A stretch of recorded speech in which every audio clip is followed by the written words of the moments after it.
evening, fellow Rotarians, and welcome to this, the first of the AG Membership Forum. I'm Bob Maskall, the team leader of the Leadership Development Team, and your host for this evening's webinar. Throughout the webinar, please feel free to put any questions you have into the Q&A box, and we will try to answer them as best we can as the evening progresses. The event is due to last until 8 p.m, and we'll do our best to finish on time. I would now like to introduce you to Rotary International Director Nicki Scott for a proper welcome and a brief introduction to this event. Over to you, Nicki. Thanks so much, Bob. And let me just start by saying welcome to all of you who have made the time to join us this evening for what I'm sure is going to be a very inspiring event. I think this is such an important subject of growing new clubs. And I want to say thank you to everything all of you are doing to help us do that. You'll have noticed by now, I'm sure, that there have been several changes along the way in these last couple of years, and more significantly, the last 6 months, as we've entered into this new Rotary year, which of course is already a third of the way through. So it is shocking, really, to think how time flies, but it just means that there's no time like the present. The time is now, and it's such an important time to take advantage of the accelerated pace of change that COVID has offered us by using this wonderful technology platform. It'll never take the place of in-person meetings, mind. We all know that. And I'm really thrilled that so many of your clubs are now having the opportunity to actually get back together and meet in person, albeit cautiously. So we're here tonight to take advantage of this opportunity and come together, because it's all about collaboration. That's what the main thrust of all the changes are. If you haven't had a chance yet, please go onto the Rotary Great Britain and Ireland website, and under the About tab, you'll find the new action plan. And that's what it all needs to be about. It's about action and driving change for good, so that we can have more people doing the service of serving to change lives, as you'll see on my backdrop. That's President Shaker's message to us all this year. But it's all of these themes. I know we change themes every year. I personally love the way they connect. Be the inspiration. Rotary connects the world. Look at that. We're doing that more than ever. And Holger's wonderful one of Rotary opens opportunities. And that's what I'd love us all to go into tonight, with that mentality. Rotary does open opportunities. So why wouldn't we do everything in our power to make sure that opportunity is given to more people? Many of you will have heard me talk about Rotary as simply the gift that keeps giving. And I remember distinctly when I served as a district governor myself, which was 7 years ago now, I remember distinctly thinking, wow, the assistant governors are such a critical role. And I think so much, you know, we're not at risk of hopefully overlooking that, because we're very, very clear that you are literally the eyes and ears at the grassroots level. No one better than the AGs know their regions, because of you building relationships. That's what you're doing. You've built relationships with those clubs and with those clubs' leadership. And you'll also live in the area typically, so you'll have a very good sense of what it is and where the demographics are, and how much proportionately we've got Rotary clubs to represent the actual depth of population in the area. And the truth is, we haven't got enough. For too long now, we've been asking our clubs to change. And why should they change if they really feel like they're doing a great job? They don't have to change. If they love the way they're doing service and making a difference, then I say, let them keep doing it, providing they are open to us growing new clubs right around them and bringing more people into the fold so that we can do more. And actually, by having new clubs in the area, I know that many of you meet resistance to the idea, but just imagine how much energy it would infuse to have fresh Rotarians coming and working on those projects together with our existing Rotarians, and basically doing much more to showcase to the public and the people who don't yet know about Rotary how powerful we are with our people of action, and how we actually really make a difference in our local communities. There's no doubt that our communities need us now more than ever in this post-COVID world, with so many businesses going under and struggling in our local economies and people losing jobs. And there's all those people out there who've had a taste of service and volunteering through helping with the vaccination programs, which is something we have to be proud of. We have so much to be proud of with Rotary. So let's make tonight about listening to some fabulous stories of how you actually go about planting a new club. If you think about wandering through a lovely forest, and I'm very fortunate to live in the Cotswolds, and I love walking in the woods. We've got these lovely old wise trees that have been there for many years, but there's always some new growth. Admittedly, it's autumn right now, so there's a lot of leaves falling, which is a symbol of change in of itself, but there's always new growth coming, and that's the sign of a healthy wood. So that's also the sign of a healthy Rotary, and that's what we're here to do, is to think about how do we plant new clubs. And tonight's going to give you some really specific tips, because quite often it's so overwhelming to think, how can we get started?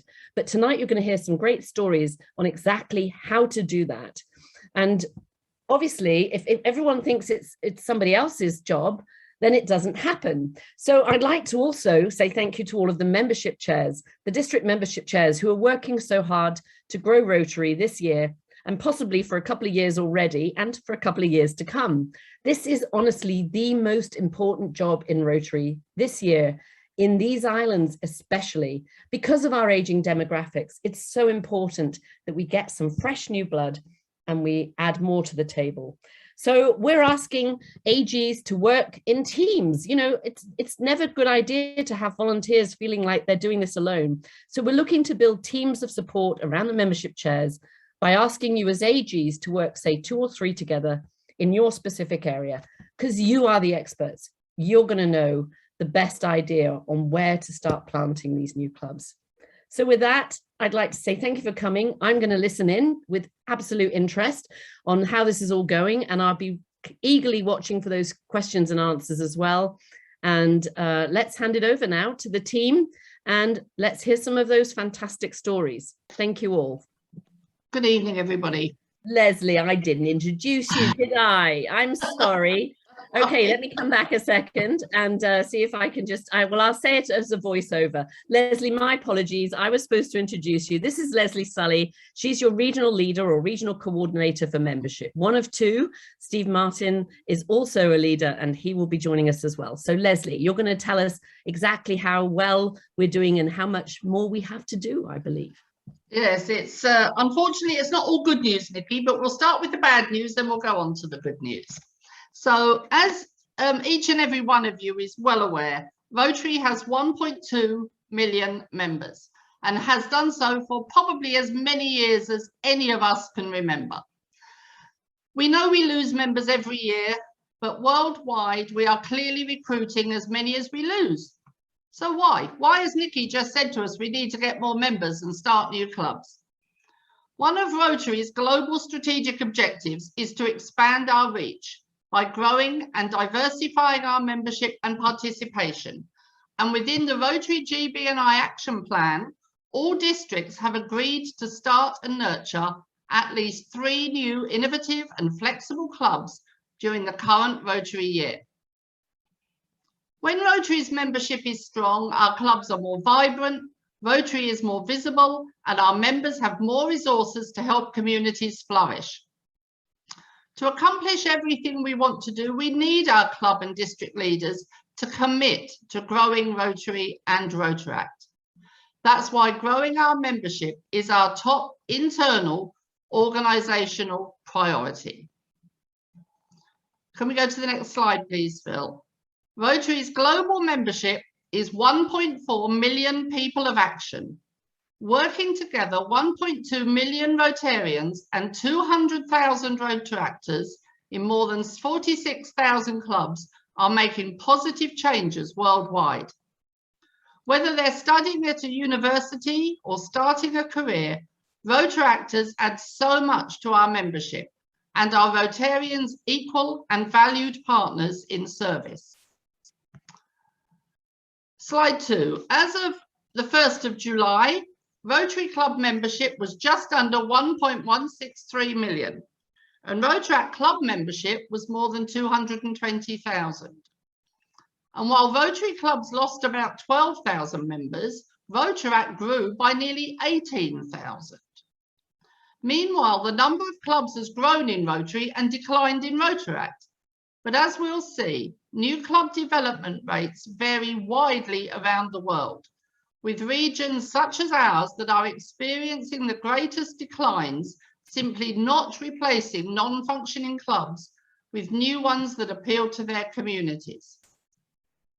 Rotaract has achieved gender parity, with women as 52% of members.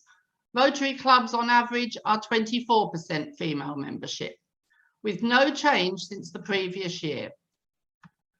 Interestingly, this varies by region, with Japan at the lowest end with only 70% women, and the Caribbean leading the world with 40% women. The next slide shows membership by region as of the 1st of July 2021. Can we change this? Yes, it. Whilst it is great to see that membership in Asia has grown by 26% in the last 10 years, I was horrified when I first saw this slide showing that membership has declined by 30% in Great Britain and Ireland, making us the worst region in the world. So let's have a look at a few figures closer to home. As you can see from this chart, on the 1st of July 2015, we had just under 48,000 members. Just 6 years later, our membership has reduced by almost 9,000 members.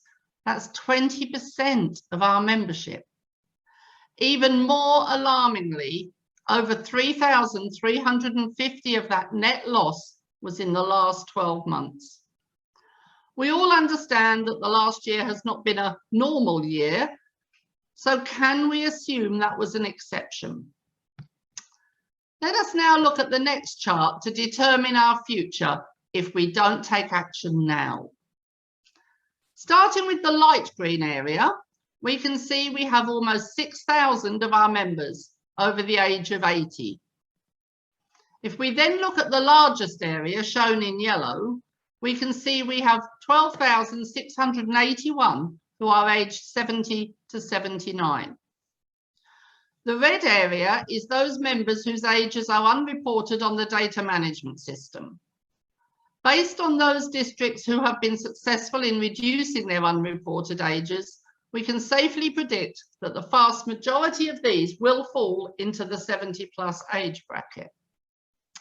Now, I don't know how good you are at your mental arithmetic, but if we add together all the over 70-year-olds and the unreported ages, that gives us in excess of 28,000 of our 38,716 members over the age of 70, leaving just 10,500 under 70. That's just 21% of our membership. So as you can see, the current state of membership in Rotary in Great Britain and Ireland is in crisis, but all is not doom and gloom. There is a light at the end of the tunnel, and there are some amazing, great success stories and exciting new and innovative clubs within these islands. And we now want to share with you a few of those inspirational success stories so that you can then take those back and take some of the ideas on board, because between us, we can then turn this around. So I will now hand you back to Bob, who will introduce this evening's guests. Thank you, Lesley. Now you will see in a moment or two that Steve is going to introduce 3 guests we've got this evening, and he's going to introduce them in turn to you. The first of those guests is Tom Dickerson. He's a member of Northwick Club in the District 1180, which is North Wales and North West England, and he's had some success in starting a new Rotaract club recently and other successes also. Julian Pratt, membership chair of District 1150 from South Wales, and Rotarian Derek Osborne, who's the president of the Rotary Club of Danbury and Villages, and assistant governor and Moriarty of District 1240, which is Essex and East Hertfordshire.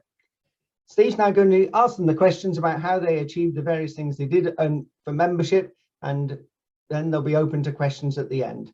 Over to Good evening, Steve. everybody. Thank you very much, Bob. Well, we thought it would be good to share some of the ways that some clubs have been set up recently.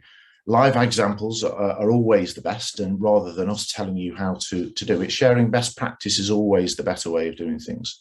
So to that end, we've invited some people along to chat. And these people have set up or have been involved in the setting up of clubs in their area. So let's have a chat with them and see what they've been up to. So first of all, I'd like to introduce you to Tom Dickerson from District 1180 and the town of Northwick in Cheshire. Tom, good evening, and thank you very much for joining us. Okay, so you've done something actually quite radical, Tom, because you've actually kind of went back to a model that was brought in by a guy called Paul Harris, who may be familiar to a lot of people, getting local business people around a table at an ungodly hour of the day and getting them to do good things. So tell me, how did you go about getting these people to join? Yes, good evening, Steve. Good evening, everybody. I want to backtrack a little bit, if I may, because back when I joined the club, Northwich Rotary Club had an active ADG in John Walton, and it was John that asked me to establish a satellite Rotary Club for the club. In that respect, I made flyers, placed them in various places like libraries, surgeries, and asked people to contact me, and simply placed, obviously, articles in the local press as well. I did receive help from the district in the form of Mike Constable and Tony Coxall, and it was Tony actually who was a member of the BNI, and he was the one that put me in touch with a local chapter, so I had the opportunity to present to them. But certainly, having put all that together, after 4 weeks, we had enough interested people to actually start a breakfast club meeting at a local hostelry. All right, a local hostelry. Brilliant. I like the way you described that. So what do you think it was, Tom, that kind of sold Rotary to these, the Rotary organisation to these people? Well, actually, Northwich is probably quite unique in that Rotary does have a lot of prestigious events in the town already. So people do know about Rotary. But basically, the message I was putting out was that it's really a chance for them to give back to their local community. Right. And are there many other clubs in the local area? Well, at that time, there are 2 clubs in Northwich. There was the Northwich Rotary Club and its daughter club, the Vale Royal, Northwich Vale Royal Rotary Club. Right, okay. So the reason I'm asking that is probably a lot of people will be thinking, I know why he's asking that question. Did any of these clubs kind of object or feel threatened? And if so, how did you deal with that? Well, no, initially there were no objections at all. The 2 clubs knew that I was looking to set up a satellite club. But however, when Northwich Weaver Valley was ready to charter, I think that's when people started to think it wasn't going to be a satellite club. They wanted to be a club in their own right. You see, when the club was established, they were informed they didn't have to function like a traditional Rotary club. And even today, they don't use any regalia at all. They don't have any toasts. In fact, now they meet actually 3 evening meetings and a morning meeting, which they alternate between those. But I think the 2 existing clubs then realized that perhaps the new club was going to be a threat to them because of its younger age cohort. And that's when I think they did feel threatened. But the advantage, in a sense, was that the response was to form a collaborative group called Rotary and Northwich, which all 3 Rotary clubs are a member of. Excellent. So you're now marketing yourselves as Rotary in Northwich. That's correct. That's excellent. It's nice to see that club, even new as it is already starting to change the way it does things to suit themselves, which I think is really important. And what sort of things, very quickly, have the club been up to in their early days? Well, the club received its charter at the end of July 2020. So as you can imagine, COVID had a big part to play in restricting activities there. I did say that the Rotary clubs in Northwich, there are a number of events that they hold annually, but one that they didn't do was a golf day. So the new Rotary Club took that over, and it hasn't been really affected by the COVID to the same extent, in that they've now had 2 golf days where they've raised over £6,000 for their charity funds. One thing, though, I would point out to you here, a date to note for the future. On the 22nd of March 2022, one of the members is looking to establish a world record non-stop boxing event. Right. Count me out of that one. No, but I think they're hopefully going to get an awful lot of publicity. Excellent. Fantastic. And before we move on, Tom, I wanted to touch on this because this is a bit of good news that we found out just recently. You've got another little project going on in Northwich Can you just mention that as well?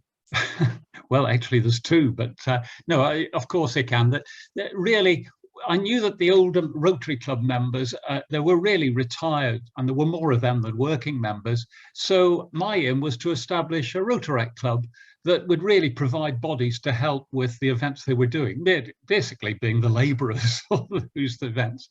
So I asked all the Rotarians in Northwich to provide me with contacts that each of them would know with family, friends, neighbours and so on in the town. And although there are about 70 Rotarians that were approached, I only received one contact from them. So I had to resort to plan B, whereby I utilised the social media that each club was using, and Facebook appeared to produce the best results.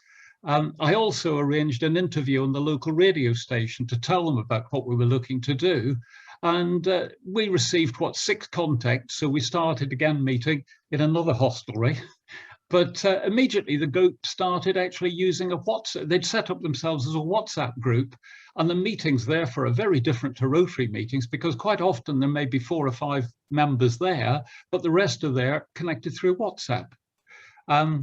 Literature obviously informed me that they had to have 15 members to form a club, and to date we've got 11 members.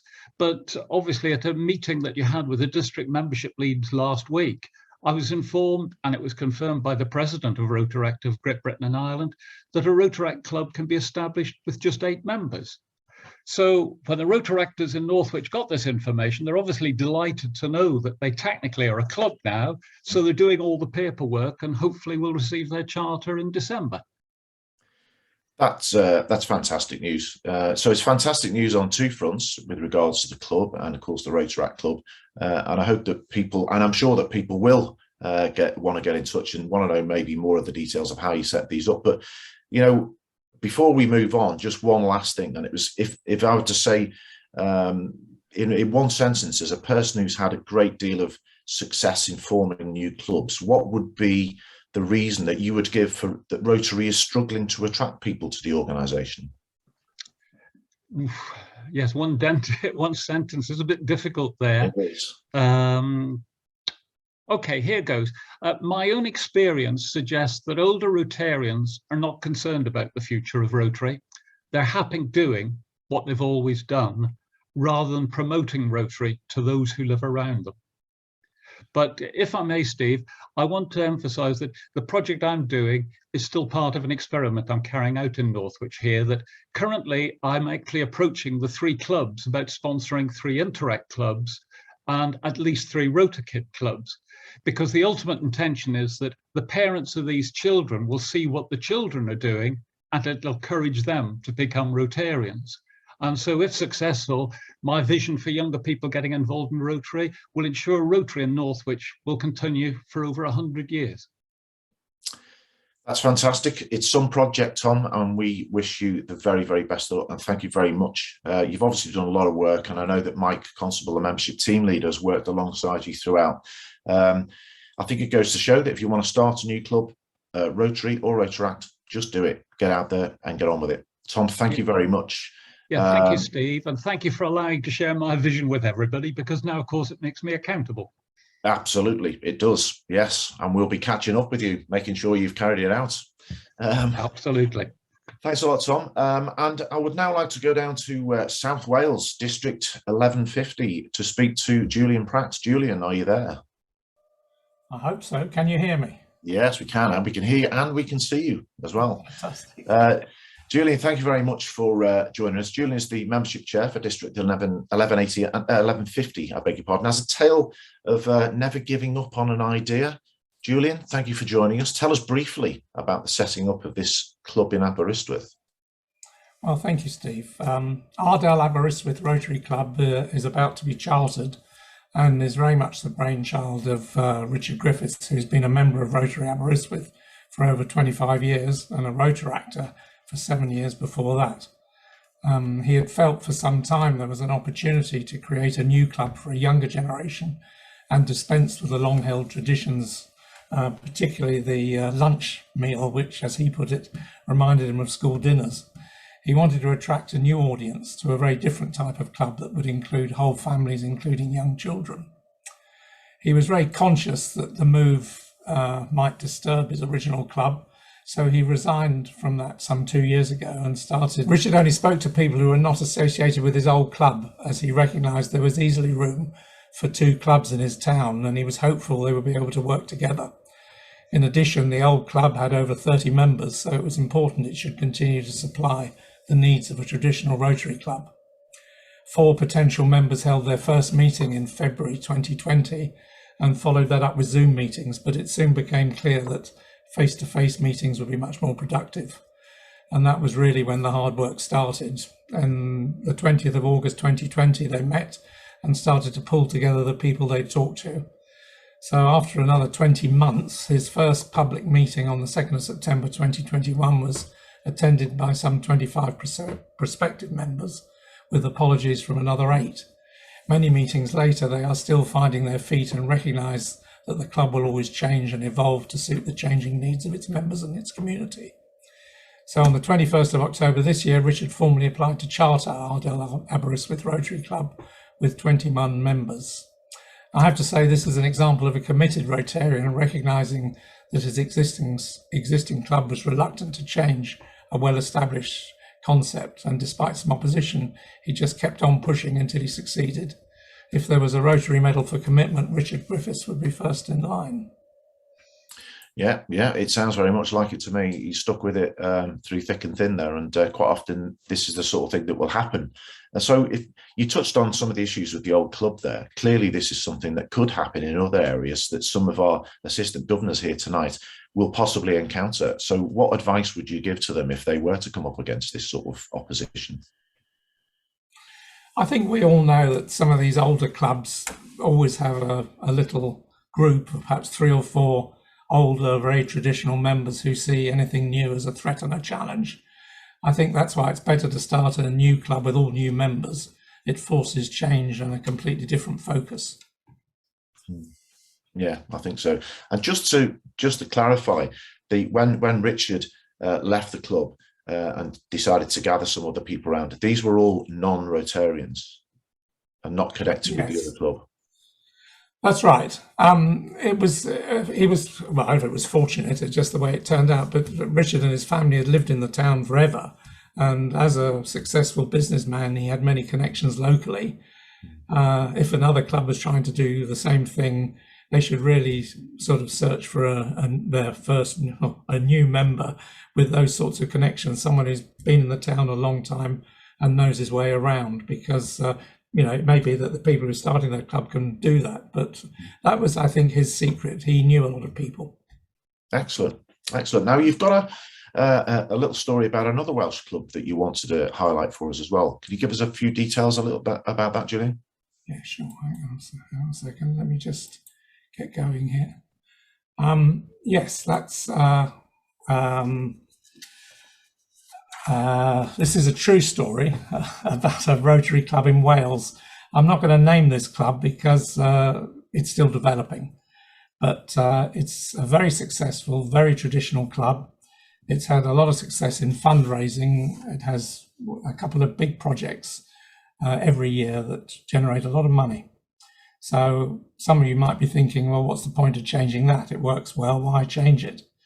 But they contacted me because they felt that younger people these days are not interested in the bells and the bling and the rituals of a traditional club, regular meals and regular speakers, but they still wanted to do more service and give something back to the local community. So they were proposing a satellite club. They felt strongly that the advantage of a satellite club concept is that it wouldn't interfere with the culture and the traditional things of a traditional club, and it meant they could carry on with their normal activities, but extend the reach of Rotary by appealing to a different group of people in their communities. They hoped that some existing members might want to join the satellite club, as it would offer a different focus on service. And more importantly, as the club aged and the numbers reduced, it would perhaps merge into the satellite club and the whole process could start again. I'm going to read this comment because this guy made this comment to me and I thought it was amazing. As I see it, creating a satellite club is rather a neat and innovative way of growing Rotary for the future at a time when there is a growing concern about declining membership numbers. And if we got this off the ground, we would be doing our bit to address that issue. This is a real piece of forward planning and thinking. Traditional clubs get a lot of stick because people consider them stuck in the past and don't want to move, and we should let them fade naturally. But I think this is a club that is trying to retain its soul and its presence, for a long way into the future. So by recognising the change they've got to make, I think they're a proper Rotary club. Very impressive. It's a great story of how a club has had a good look at itself and decided the time to change is now. So how do you think our assistant governors here tonight can help people like you, the district membership chair, to achieve similar results in their own areas?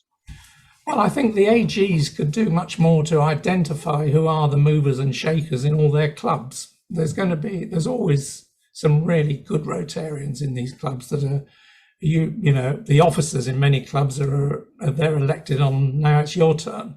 But the real committed Rotarians are often on the committees, and they're the doers, not the talkers. And they're the ones that need our support and attention, because potentially they're the leaders of the future and we should know who they are. Excellent. Well, thank you very much, Julian. It sounds to me like Richard has done an amazing job, and sometimes clubs are not made overnight. It takes time, and it's about having the patience and the ability to keep the numbers on side until you can charter finally. And the second example of a traditional club, as you describe it, looking at themselves and actually coming to you and saying, listen, we recognise we want to change, and doing something about it. It's fantastic news, and let's hope that there are many more clubs that want to go down that line. Julian, thank you very much for your time. Really appreciate you joining us.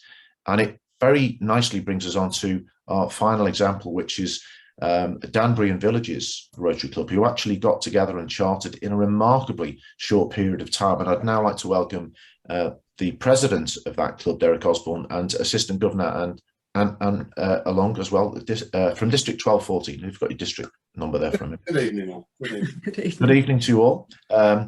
Derek, your story is a common one, which comes about from a small group of Rotarians who become kind of disenfranchised with their club over their club's reluctance to change and move forward. I know this happened to you. So how did you deal with it?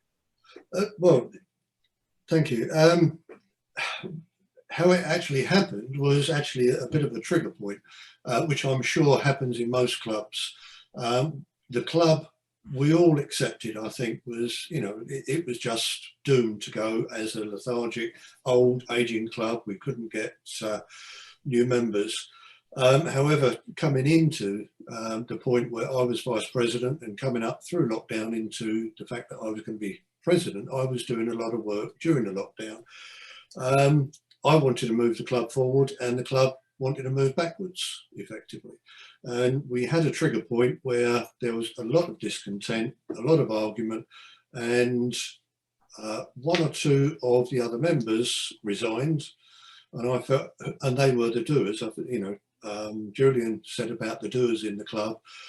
When the doers in a particular club go, and you're left with, well, I've got to lead this, I decided to go as well, which gave us a problem that we wanted to leave the club, could not be there anymore. So what do? So we looked at the normal thing, which was other local clubs. I didn't want to lose, and neither did the other two. We didn't want to lose Rotary. So we looked at other clubs and decided it was a bit of a sideways move. So I said, well, how about we join Danbury? There isn't one. That's the whole point. If we can't join another one, let's build our own. Let's grow our own.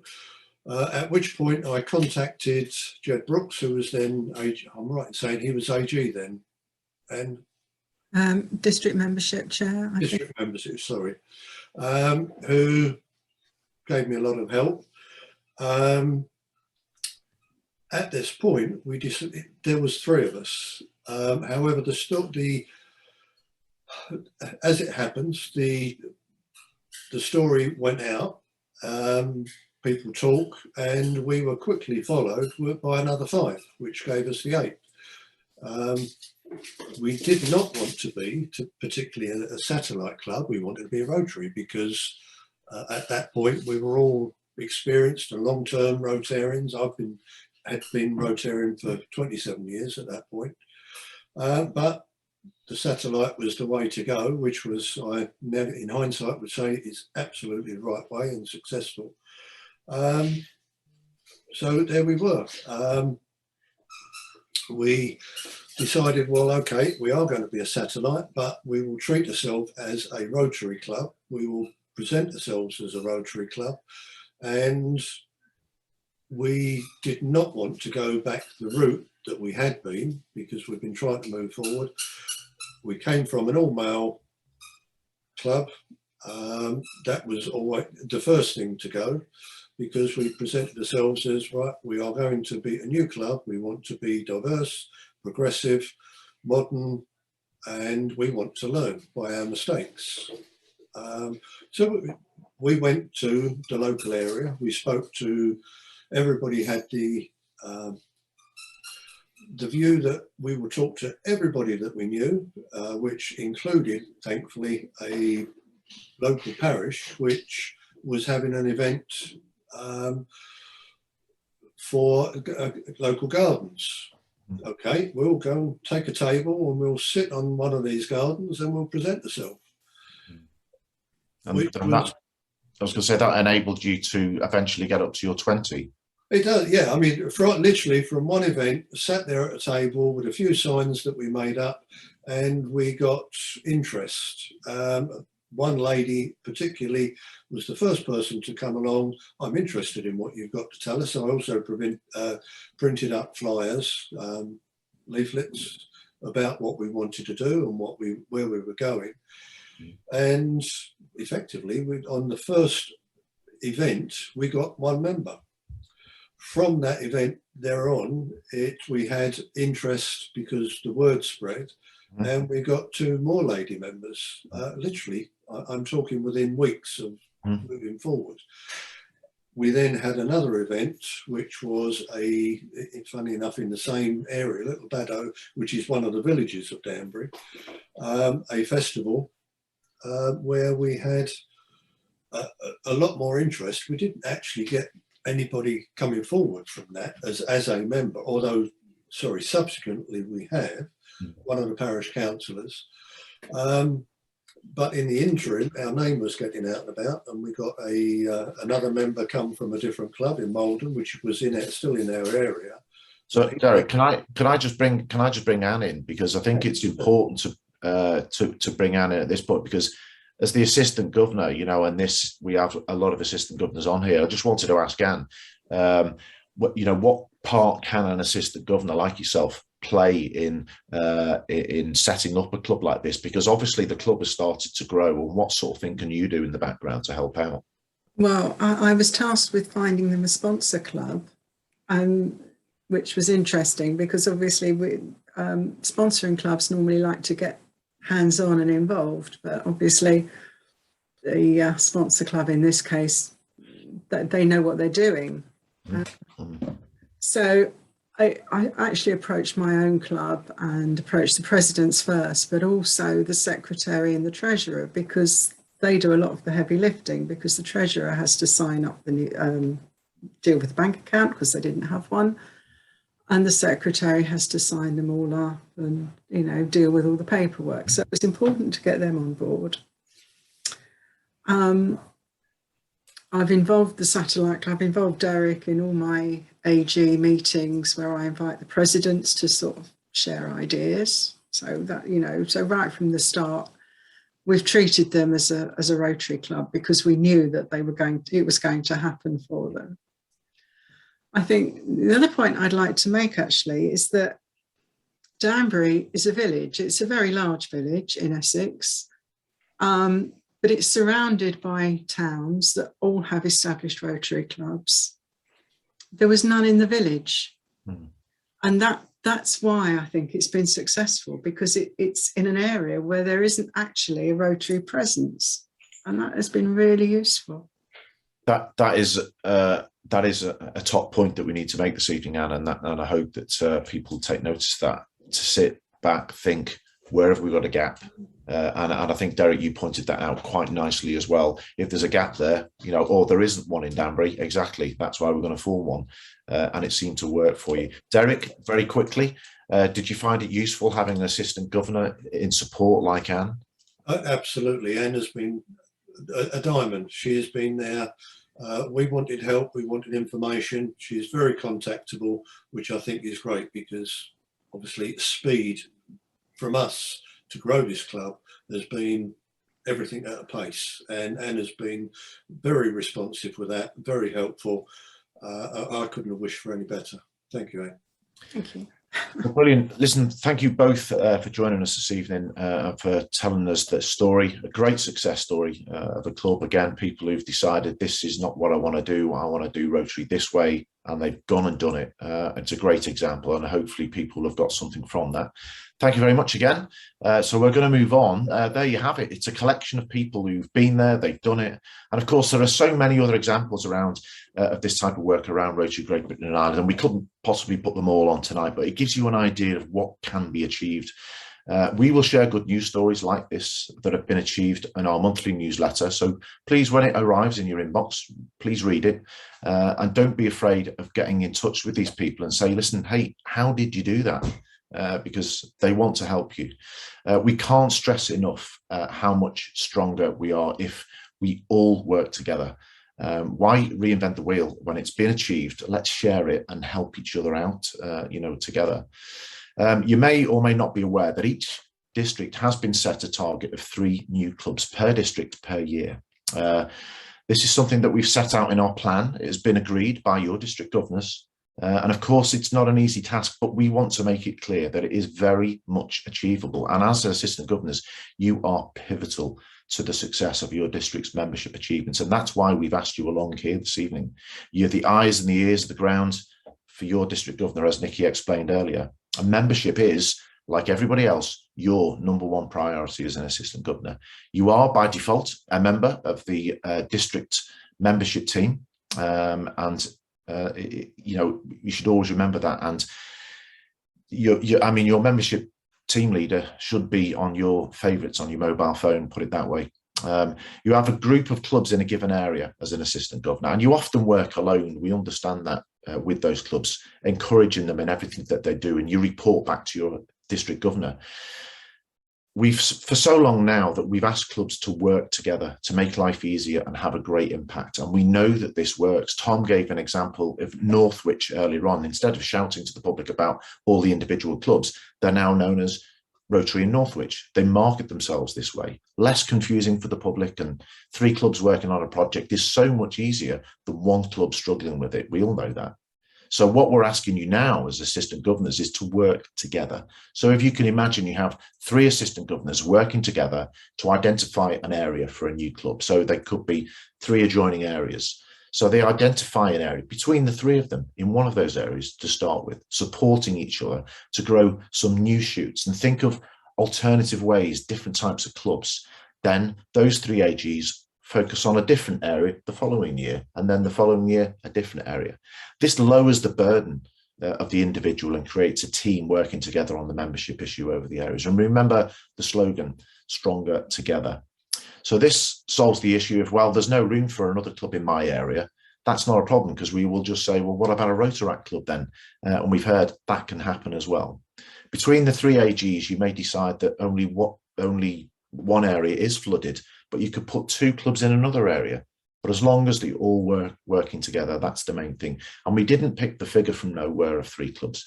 We need these clubs to keep our heads above water. Otherwise our membership is going to drop so far. But if we stick with this, it's a great plan. And in 10 years' time, we will have the beginnings of a new type of Rotary, if you like, but a very firm base for us to build on. So please be inspired by what you've heard this evening. And these people have gone out there and they've done it. It can be done. We're here to support you in any way that we can. And we have a great relationship with the district membership leaders in your districts, and we meet often. They have the drive and the enthusiasm to make this work, but they cannot do it alone. they need the assistant governors to be out there helping them. So I'm now going to hand back to Lesley, and she's going to give us an idea of the sort of club models that we can use when considering new clubs. All Rotary and Rotaract clubs welcome new members who are of good character, integrity and leadership, and who are willing to serve in communities locally and globally. As you've heard this evening, however, there are many different ways in which those members can meet. There we go. This chart is available to download from within the membership area of the Rotary Great Britain and Ireland website. It details the various club models available. These models vary from traditional Rotary clubs, of which we are all very familiar, through to direct membership via the Global Hub. Full details of the various club model formats are detailed on this document, and I don't expect you to be able to read it all now, but I would encourage you to go on the Rotary Great Britain and Ireland website and to familiarise yourselves with this, alongside the other resources which can be found in the same area of the Rotary GB&I website. On the Rotary International website, within My Rotary and then the Learning Centre, you will find you can search for information and courses by topic. If you select membership, you will find a vast array of documents and courses covering every possible aspect of membership. But in particular, there is a whole section on starting a new club. It is an incredible source of information and one you need to familiarise yourselves with. In addition to the resources on the two Rotary websites, you have Steve and myself, as Steve has already said, and we have a team of 6 assistant coordinators. And our remit is to support and strengthen clubs and the establishment of new clubs. So we are here to support you. And within your district, you have a district membership team leader, a membership team, and a district governor-elect and district governor nominee. We are all part of the same team working towards the same goals to grow Rotary. You just need to ask. And I'm now going to hand you over to Bob, who is going to take some questions from the Q&A box. Thank you, Lesley. Yes, we've got 4 or 5 questions to come on. The first one we've got here is for Derek Osborne.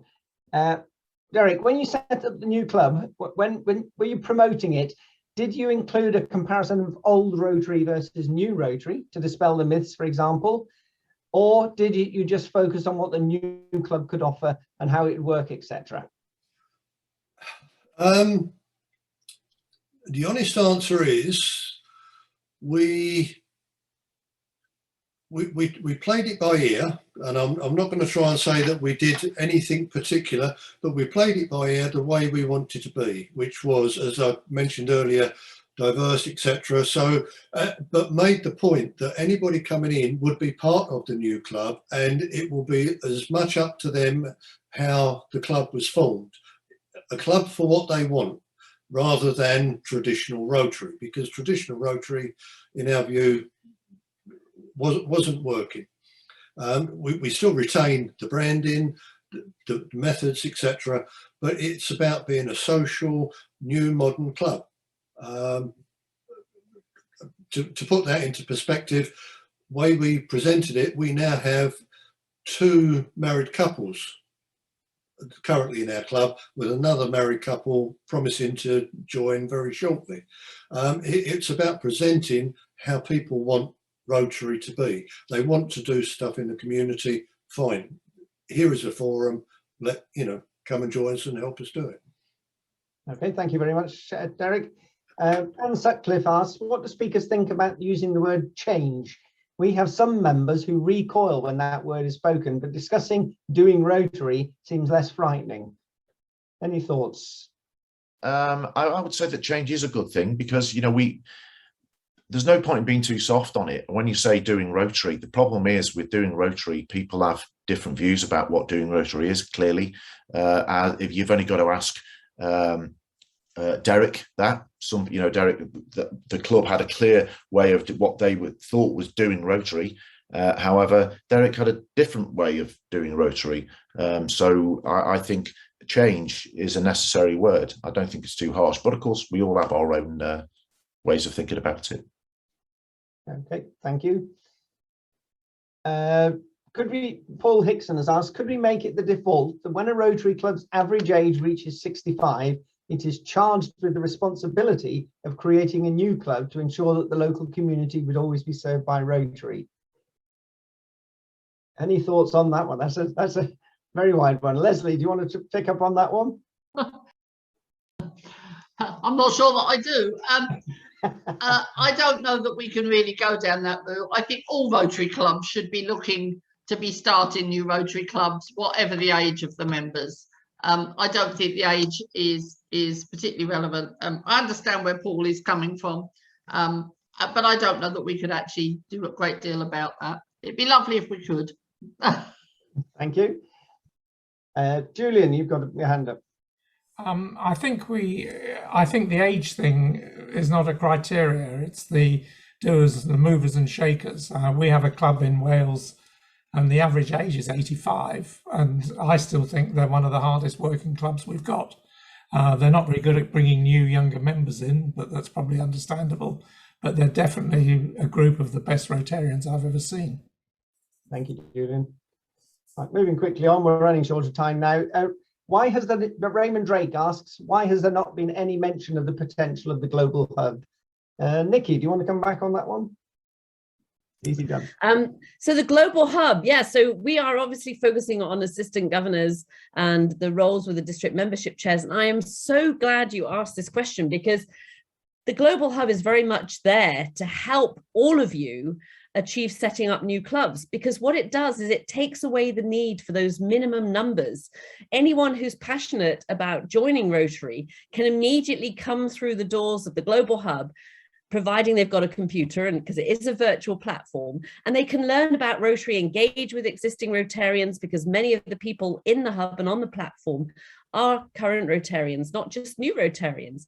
So you learn about it, you get involved in really engaging discussions, you can find out, share your passions and learn about other people's passions and suggest new cause-based initiatives. So yes, it's a great thing to do, because then once you've got enough people together, you can then charter a club, whether it's a satellite or whether it is a full-blown Rotary club. Nothing wrong with either of those, and many options on it, as Lesley very carefully said. So thank you.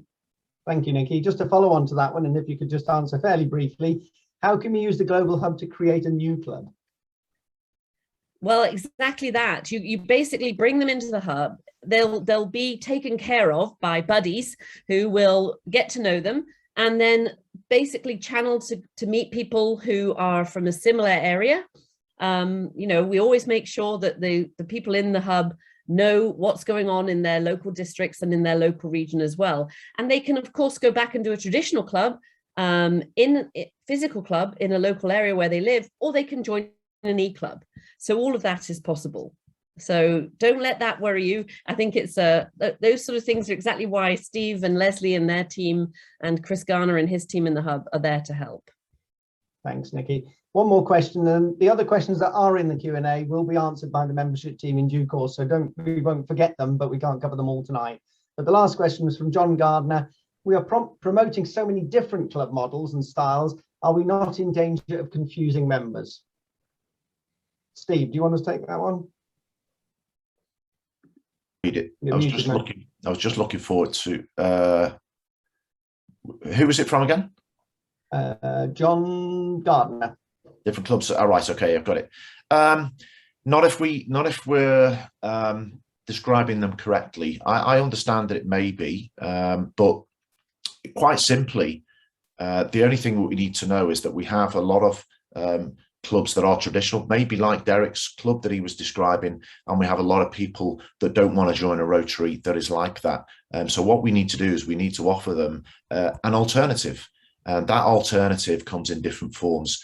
It's not that confusing. I don't think it is a case of Rotary as you see it as a traditional club or not. Now you might think, well, yeah, but what about the passport and the e-club and things like that?